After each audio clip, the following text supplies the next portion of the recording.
Hey, I'm standing out here in the woods off a trail that I usually hike on a few times a week here, right across the street from my apartment. And the cool thing is this trail goes right by a very cool site where you can see this giant tree on the ground. If you can see it there, you can tell it's about a 40-foot tall tree. It's that very huge with a giant base, and you can tell it definitely has had better days. Completely dead, and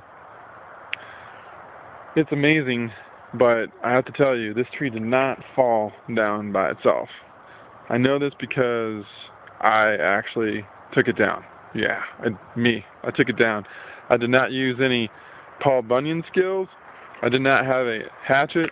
I didn't even have a chainsaw, which would have been awesome, but I did not have a chainsaw.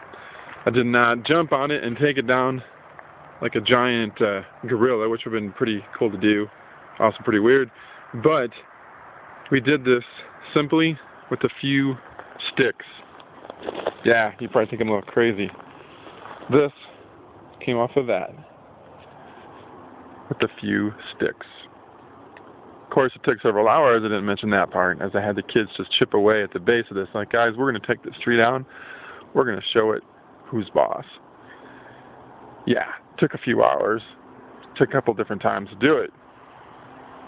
But in the process, we completed something that they thought was totally impossible and crazy. And when it came crashing down, even though it was kind of scary, we all took off running. It was a pretty amazing sight to see, considering that all of it was accomplished simply with a couple of these sticks here laying on this ground. And call me crazy, but a unique comparison I wanted to make. I'll just read another day. It says in the Bible that nothing is impossible with God. Nothing is impossible with God. Now, he's not talking about probably cutting down trees with sticks, but he's talking a lot bigger stuff than that. And when I come by this tree every day, knowing that what we did was a pretty amazing feature, cutting that base out with a couple sticks, hacking away and pounding on it for a few hours, even though it was already eroded a little bit, I'll tell you that. That's pretty amazing stuff. Impossibility? I think not. Trusting God in bigger things that are beyond our imagination and thinking that there's no way this is ever going to happen, that's more feasible, because we have a pretty big, powerful God. And as it says, nothing with Him is impossible.